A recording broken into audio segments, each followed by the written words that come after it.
स्वागत है आपका आज के इस लेक्चर में। तो केमिस्ट्री की इस लेक्चर सीरीज में आज का टॉपिक हमारा आयनाइजेशन एंथैल्पी।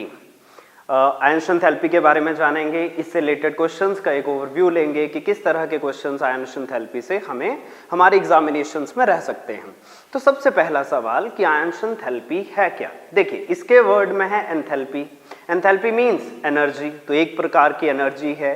अब क्या करने के लिए, किसी भी एटम से उसके एक इलेक्ट्रॉन को अगर हमने निकालना है तो जितनी एनर्जी लगेगी दैट्स कॉल्ड आयनाइजेशन एंथैल्पी। बहुत सरल से शब्दों में the amount of energy required to remove an electron from an atom.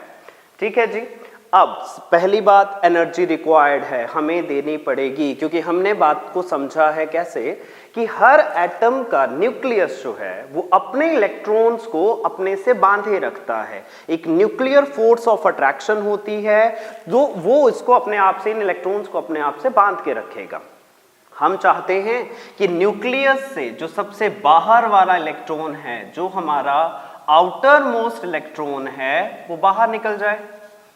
इसके लिए न्यूक्लियस और इस इलेक्ट्रॉन के बीच की अट्रैक्टिव फोर्सेस को तोड़ना होगा और उन फोर्सेस को ब्रेक करने के लिए हमें एनर्जी देनी पड़ेगी। तभी हमने कहा एनर्जी रिक्वायर्ड, ये हमारे लिए जरूरी टू रिमूव एन इलेक्ट्रॉन। और कौन से वाला इलेक्ट्रॉन? आउटर मोस्ट शेल में जो इलेक्ट्रॉन्स हैं। क्योंकि बच्चों, जिस तरह से न्यूक्लियस से इलेक्ट्रॉन्स की दूरी बढ़ती जाएगी, जो फोर्सेस ऑफ अट्रैक्शन है न्यूक्लियस और उस इलेक्ट्रॉन के बीच में, वो कम होती जाती हैं।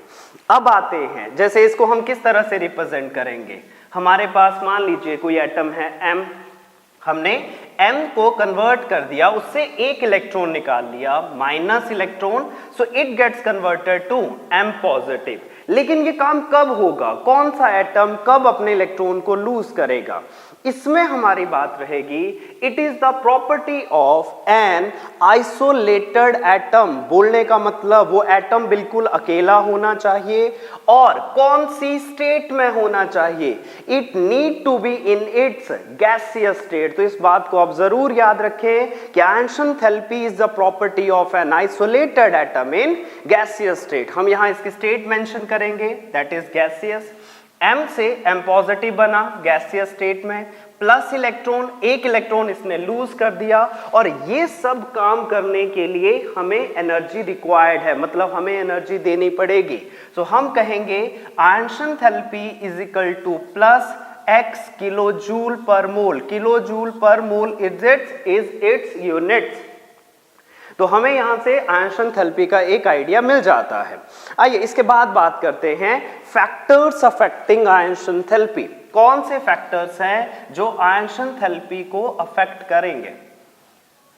सबसे पहले हमारे पास जो है वो पॉइंट रहेगा, दैट इज एटॉमिक साइज। कोई भी पीरियोडिक प्रॉपर्टी है वो कहीं ना कहीं उसके एटॉमिक साइज पे भी डिपेंड करती है। एटॉमिक साइज, एक बार खुद सोचिए कि जब एटम का साइज छोटा है तो इलेक्ट्रॉन को निकालना आसान है, या जब एटम का साइज जो है वो बड़ा है। एक बार इसको क्लियर करके देखते हैं। ये रहा हमारे पास एक स्मॉल साइज्ड एटम और यहां पे हमारे पास है एक लार्ज साइज्ड एटम। एटम्स के साइज का पता कैसे लगता है? Number of shells. देखिए इसमें कितनी शेल्स हैं? 2 शेल्स हैं। इसमें नंबर ऑफ शेल्स कितनी हैं? 4 शेल्स हैं। तो ज्यादा शेल्स का मतलब साइज बड़ा है। हम पहले ही समझ चुके हैं, हमने आउटर मोस्ट इलेक्ट्रॉन निकालना, मान लीजिए हमने ये वाला इलेक्ट्रॉन निकालना है। देखिए जी, यहां से बिल्कुल क्लियर हो रही है बात कि जब साइज छोटा है तो इलेक्ट्रॉन्स जो है it is strongly attracted by nucleus. ये इलेक्ट्रॉन न्यूक्लियस से स्ट्रांगली अट्रैक्टेड है। यहां पे nuclear forces of attraction strong हैं क्योंकि नजदीक है। तो अगर ऐसा हुआ तो इस केस में हमें ज्यादा एनर्जी देनी पड़ेगी उस इलेक्ट्रॉन को निकालने के लिए। और अगर मैं इस केस की बात करूं तो न्यूक्लियस से ये इलेक्ट्रॉन काफी ज्यादा दूरी पे है, इनके बीच में जो है वो लेस अट्रैक्टिव फोर्सेस हैं जिनको आप कहते हैं न्यूक्लियर फोर्सेस। तो इनमें वो न्यूक्लियर फोर्सेस कम रहेंगी। ठीक है जी। तो इसका मतलब क्या हुआ कि एटॉमिक साइज और आयंशन एंथैल्पी का रिलेशन, कि जिस तरह से एटॉमिक साइज बढ़ता जाएगा हमारे पास आयंशन एंथैल्पी की वैल्यू जो है वो कम होती जाएगी।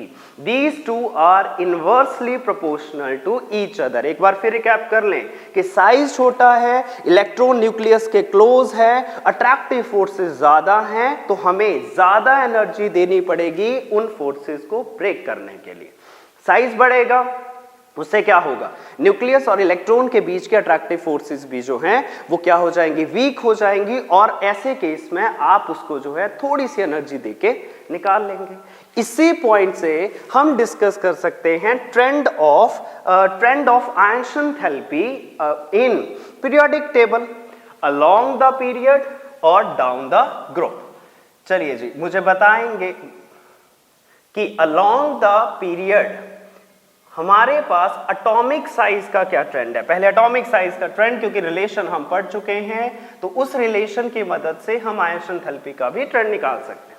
Along the period atomic size क्या करता है, डिक्रीजेस, और हमारे पास down the group atomic size क्या करेगा, इंक्रीजेस। इसी को कन्वर्ट कर लीजिए अब किसके ट्रेंड में, आयंशन एंथैल्पी के ट्रेंड में। For ionisation enthalpy along the period down the group, तो यहां से नोट करेंगे कि down the group ionisation enthalpy decreases, as size increases ionisation enthalpy decreases. और हमारे पास अलोंग द पीरियड क्या रहेगा कि जैसे जैसे along the period atomic size decrease कर रहा है, इसका मतलब आयंशन एंथैल्पी इंक्रीज कर रही है। काइंडली ये पॉइंट को बहुत अच्छे से नोट डाउन करें। आयंशन एंथैल्पी का ट्रेंड सिर्फ एक factor, that is atomic size. इसीलिए हम अक्सर बात करते हैं atomic size is very very important to discuss the properties, periodic properties के बारे में। ठीक है जी, चलिए दूसरे फैक्टर पे आगे चलते हैं। दूसरे फैक्टर की बात करते हैं। सेकंड फैक्टर जिस पे आयंशन एंथैल्पी डिपेंड करती है, दैट इज न्यूक्लियर चार्ज।